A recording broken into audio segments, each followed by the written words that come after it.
মহামান্য রাষ্ট্রপতি আজকে আমাকে সশরীরে পাঠিয়েছেন যে বিএনপি চেয়ারপারসন বেগম খালেদা জিয়ার শারীরিক অবস্থা আসলে এখন কী অবস্থায় আছেন তার সবশেষ খবরাখবর নেওয়ার জন্য।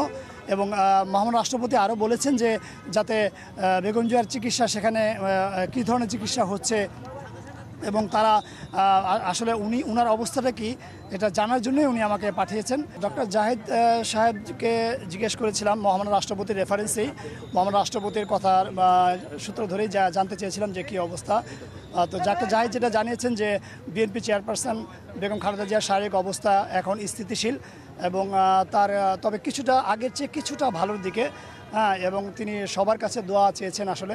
এবং মহামান্য রাষ্ট্রপতি যে গতকালকে বিবৃতি দিয়েছেন তার জন্য দোয়া চেয়েছেন, পাশাপাশি আমাদেরকে খোঁজখবর নিতে বলেছেন এবং তিনি নিজেও টেলিফোন করেছেন, এই জন্য তিনি মহামান্য রাষ্ট্রপতিকে ধন্যবাদ জানিয়েছেন।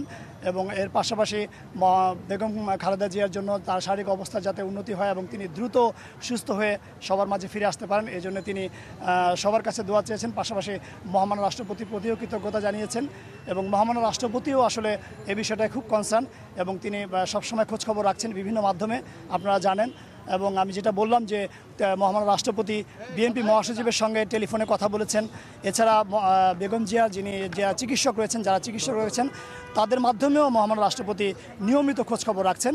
এবং আজকে আমি সশরীরে এসেছি মহামান্য রাষ্ট্রপতির নির্দেশক্রমে এবং আমি এসে জেনে গেলাম বিএনপি চেয়ারপারসন বেগম খালেদা জিয়ার অবস্থা।